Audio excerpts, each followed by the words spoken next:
The look on Aunt Celia's face was worth every sleepless night, every eye roll, every moment I questioned my path over the last 6 years. But let me start from the beginning. My name is Emily Kim, and I've never done things the conventional way. While my cousins were attending elite universities on the East Coast, I stayed in Seattle, working full-time at my family's biotech manufacturing firm, Everlyn Labs.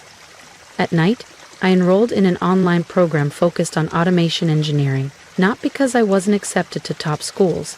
I was, but because I saw a different future than they did. I believed the future of biotech wouldn't be led by outdated routines.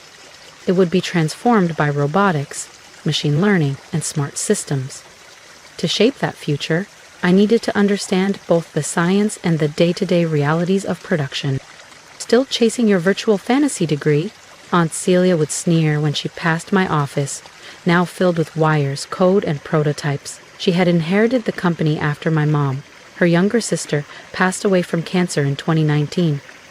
The 12% stake left to me was treated as symbolic at best. Biotech thrives on reputation, Emily, she'd tell the board, not garage ideas and online certificates. But while she dismissed me, I was paying attention, watching other firms wrestle with the same issues we had, bottlenecks, contamination, inconsistency. I studied them, and I knew we could beat them with the right tech. My cousin Evan, Aunt Celia's pride and joy, laughed at me once in the cafeteria. Freshly minted from Wharton and already promoted to COO, he said, "She's never giving control to someone who graduated from Zoom U." I didn't respond, I just worked. And when I patented a system that boosted output by 300% and slashed overhead, the board finally looked to me, not as a backup, but as the future. I wasn't the girl with the online degree anymore. I was the woman who saved their legacy. Her company. That's what they all called it. They forgot that my mother was the one who turned Everlyn Labs from a tiny regional lab into a competitive biotech force. They forgot that her shares, now mine, were earned with vision and risk, not vanity and titles. But I didn't forget, and I hadn't been wasting my time. For 3 years, while the rest of the company dismissed me as the tech-obsessed niece, I worked quietly, methodically, on a project that could change everything.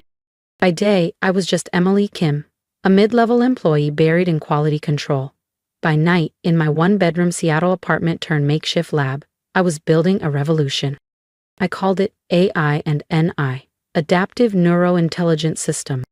Not just another automation tool, ANICE was an AI-powered manufacturing brain. It could self-diagnose production errors before they happened, recalibrate drug formulations in real time, and optimize efficiency far beyond current industry standards, all while surpassing FDA compliance thresholds. I filed the patent under my name alone. Aunt Celia never asked me to sign an IP agreement for after-hours work. She thought my side projects were beneath her attention. That arrogance would cost her everything. The same week my patent was approved, Everlyn Labs hit a crisis. Our biggest competitor rolled out a new semi-automated platform, slashing their production costs by 30%. Our stock tumbled. Investors panicked. Aunt Celia called an emergency shareholder meeting. I sat quietly in the back as she stumbled through a weak promise of streamlined protocols. Michael, her golden boy COO, and my cousin fidgeted nervously beside her. They didn't know 3 batches had failed FDA quality checks that very week. I did. I'd flagged the reports myself. "Perhaps," I said aloud, voice steady, cutting through the tension, "we should discuss alternative solutions." Celia's head snapped toward me. "This isn't the time for your theories, Emily." I stood. "Actually, it's exactly the time, especially since you've been hiding batch failures from the board." Gasps. A low murmur spread across the room. "Sit down," Michael said stiffly. "This isn't your arena." "Maybe it wasn't," I replied, opening my briefcase, "until I brought the solution your company is now desperate for." I pulled out the patent, my name stamped across the top. I connected my laptop to the projector. "Let me introduce you to ANIC's Alive, operational platform I've been quietly testing in a restricted section of our facility." Celia went pale. "You did what?" she hissed. I smiled. As quality control supervisor, I have contractual authority to implement test systems. You signed off on that clause yourself. The screen lit up. Real-time dashboards, analytics, predictive alerts, everything A&Is had been doing behind the scenes. For 3 months, this system has run parallel to our main line. Let's look at the results. Slide after slide, the numbers spoke. 45% reduction in production costs. 98% fewer quality failures. Real-time adaptations no human team could match. This isn't just a fix, it's the future. Michael stood up, sputtering. Those figures aren't possible. They are, I replied calmly. The FDA conducted an unannounced inspection last week. Want to see their initial report? Celia gripped the table. This is unauthorized. Actually, it's by the book, I said, flipping to the contract clause. And the patent? It's mine, not the company's. Not yours. The room buzzed. First confusion, then realization. Investors leaned forward. Whispers turned to excitement. We can license this, one said. We can spin it into its own division, said another. I saw dollar signs in their eyes. More importantly, I saw respect. Celia sat frozen. Michael looked lost. Sometimes, the best revenge isn't confrontation. It's standing tall while everyone who underestimated you realizes they were never even in your league. I closed my presentation. My mother built this company's legacy with vision. I intend to protect it with innovation. And judging by the board's reaction, they were ready to follow me. Not the niece, not the backup plan, but Emily Kim, the future of Everlyn Labs.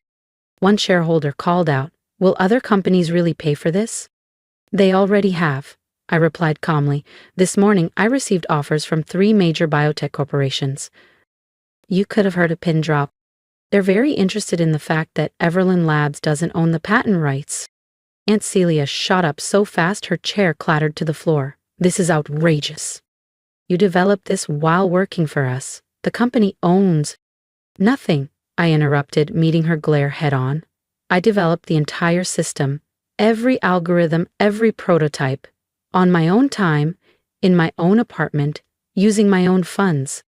I held up the patent packet.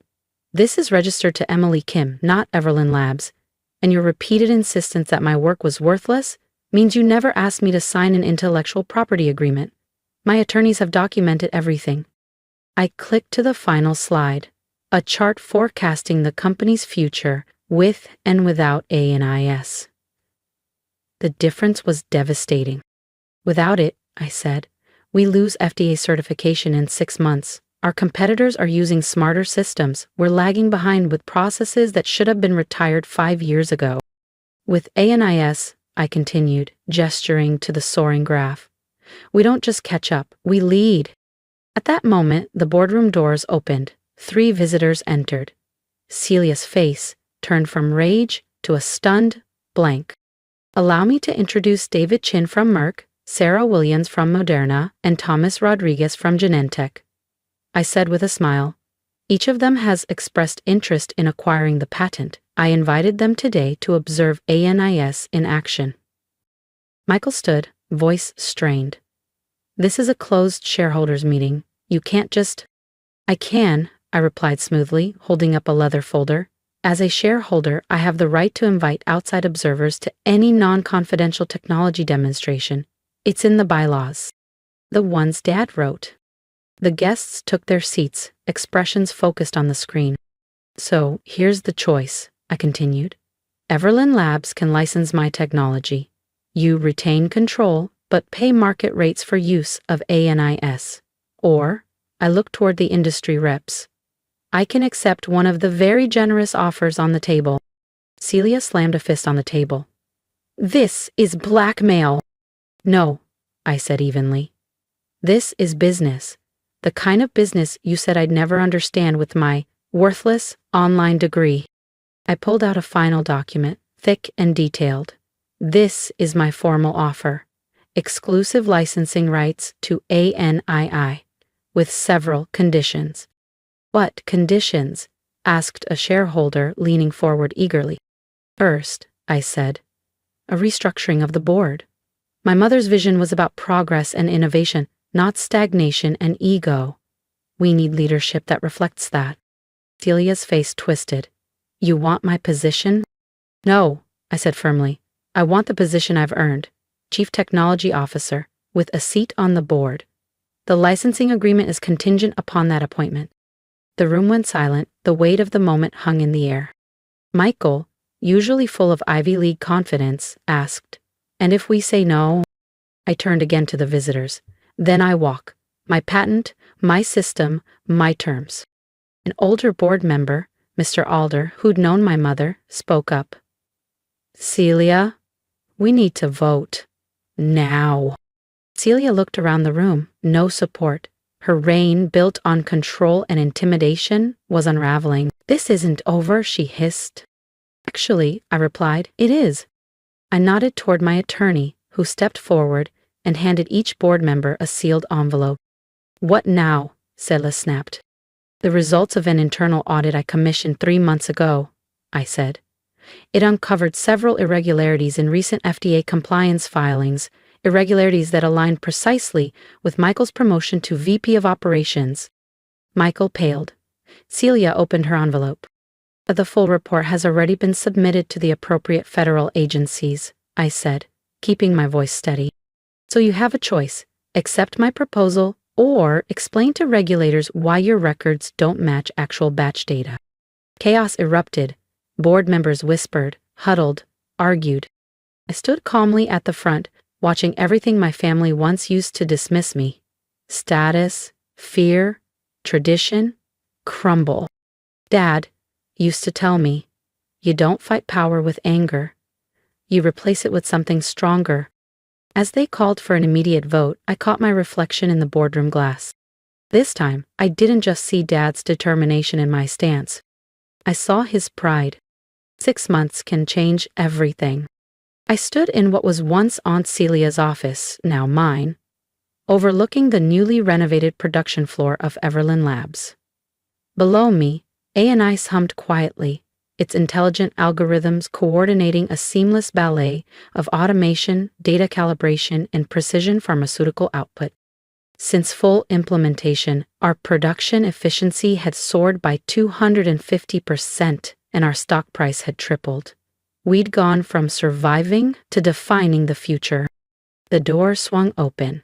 Maria Rodriguez, our new VP of Operations, entered with a smile and a thick folder in hand. "The FDA inspectors just left," she said, grinning. "They're calling us the new gold standard in biotech manufacturing. They even want to model future regulations after our systems." I smiled, remembering how Aunt Celia once warned that my garage project would destroy the company's credibility. She'd been wrong. About that, about me, about everything. The fallout from that fateful shareholders' meeting had been immediate.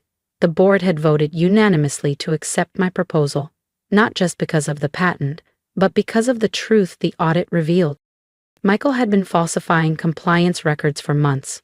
When the full investigation concluded, he faced multiple charges. Celia had no choice but to resign. Her silence had made her complicit. "Have you seen today's Wall Street Journal?" Maria asked, handing me the paper. The headline read, "Everlyn Labs redefines biotech manufacturing. Stock soars amid AI breakthrough." Beneath that, in smaller print, "Former CEO Celia Whitman under SEC scrutiny in separate venture." I skimmed it briefly, then set it aside. Celia wasn't my concern anymore. I had more important things to focus on. Like the Emily Kim Innovation Fellowship, launched in my mother's name, offering scholarships to students pursuing biotech automation, especially those from non-traditional backgrounds. My phone buzzed. A message from Dr. Sarah Chin at MIT. Her team wanted to collaborate on expanding ANIS into CRISPR and cell therapy manufacturing. 5 years ago, I couldn't have gotten MIT to answer my emails. Now they were calling me. A knock on the door broke my train of thought. To my surprise, it was Aunt Helen, Celia's sister and longtime silent observer. "Emily," she said gently, "do you have a moment?" I gestured for her to sit across from me. She hesitated, clearly uneasy in the space where her sister once ruled. "I wanted to thank you," she began quietly, "for what you did for Liam." Leia, Sully's younger son, had always been different from the rest of the family. Quiet, technical, hands-on. He'd been taking online courses in robotics engineering for years, hiding them from his mother. After the leadership transition, I found his job application rejected under Celia's orders. I brought him into the tech division. Now, Liam was thriving. "Liam earned his place," I said simply, "just like everyone else here." Helen's eyes watered. Celia was wrong. About education, about you, about how this company should be run. She paused. "Your mother would be proud." Would she? I glanced around the office. The heavy oak furniture was gone. The space was bright, open, filled with technical schematics, digital dashboards, and photographs of our diverse engineering teams. The values she raised me with, integrity, vision, and self-determination, were alive in every inch of this building. A soft chime came from my desktop. ANIS had just corrected a pressure variance in one of our clean rooms in real time. Another quiet miracle. Another reason I'd never regret the road I took. "Celia?" I asked, though I already knew. Industry newsletters tracked her every failed startup, each doomed by her refusal to adapt. "She's adjusting," Helen said carefully. "The SEC investigation's taking its toll, but maybe it's what she needed. She's finally starting to see the world's changed." And it had. Everland Labs wasn't just a family business anymore. It was a biotech powerhouse, valued at over $2 billion, 0 cents, with major firms licensing our tech and students from around the world applying to join us. My assistant buzzed in. The quarterly board meeting was about to start. Helen stood. "I heard about your scholarship fund," she said at the door. Celia saw it too. She never said anything, but I think she finally understands what she missed. After she left, I walked down to the production floor. No one looked up. That was a good thing.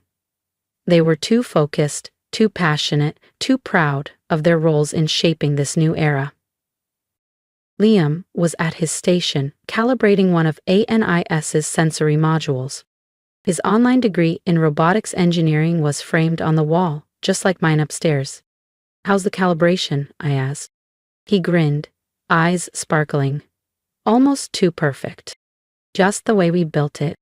The AI suggested a sensor realignment, improving accuracy by another 3%. I watched ANIS adapt in real time, still amazed that what began as messy sketches taped to my apartment wall had grown into this.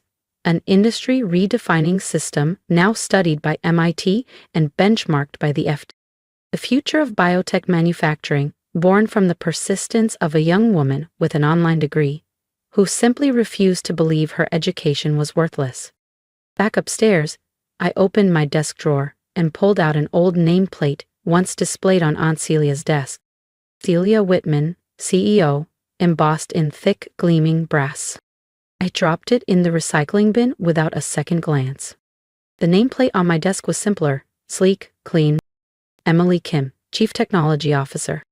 Beneath it was a small inscription, the first line of code I ever wrote for ANIS, back when it was only a dream, and a few notes in the margins of my class lectures. The quarterly board meeting would begin soon. Another record-breaking quarter, more innovations to unveil. But first, I drafted a quick message to the head of our scholarship program.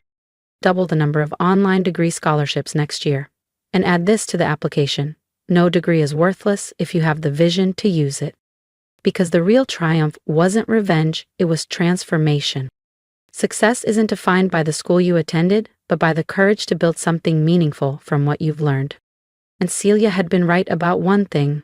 Tradition did matter in biotech, but she forgot. Every tradition begins with someone daring to break the mold. As I walked toward the boardroom, I passed our newly updated mission statement. Everland Labs, where innovation meets integrity. And beneath it, in smaller print, the words, "My mother lived by." Education is never worthless. Vision is priceless. She'd been right all along.